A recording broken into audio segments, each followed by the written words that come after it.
이재명 대통령이 김승용 소방청장에 대해 즉각적인 진상 확인과 감찰 착수를 지시했습니다. 다만 대통령실은 구체적인 배경에 대해서는 공개하지 않았습니다.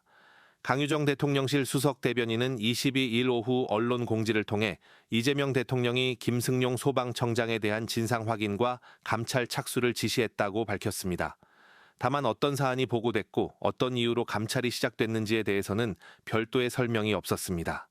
김 청장은 허석곤 전 소방청장이 12.3 비상계엄 가담 의혹으로 직위 해제된 이후 지난해 9월부터 약 6개월 동안 소방청장 직무대행을 맡아왔습니다.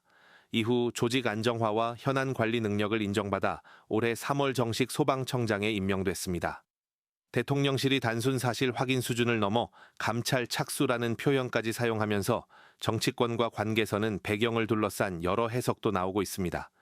재난 대응 과정이나 내부 지휘 체계, 과거 계엄 관련 추가 정황, 내부 비위 제보 가능성 등이 거론되지만 현재까지 확인된 내용은 없습니다.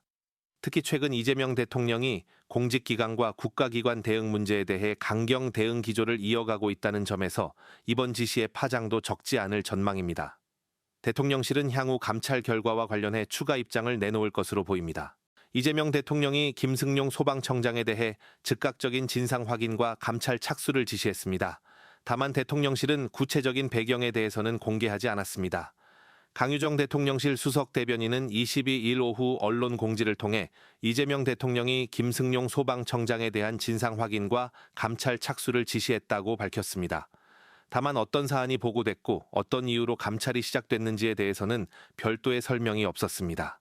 김 청장은 허석곤 전 소방청장이 12.3 비상계엄 가담 의혹으로 직위 해제된 이후 지난해 9월부터 약 6개월 동안 소방청장 직무대행을 맡아왔습니다.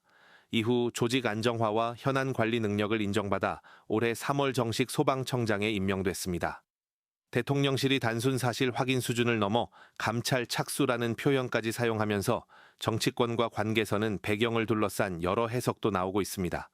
재난 대응 과정이나 내부 지휘 체계, 과거 계엄 관련 추가 정황, 내부 비위 제보 가능성 등이 거론되지만 현재까지 확인된 내용은 없습니다.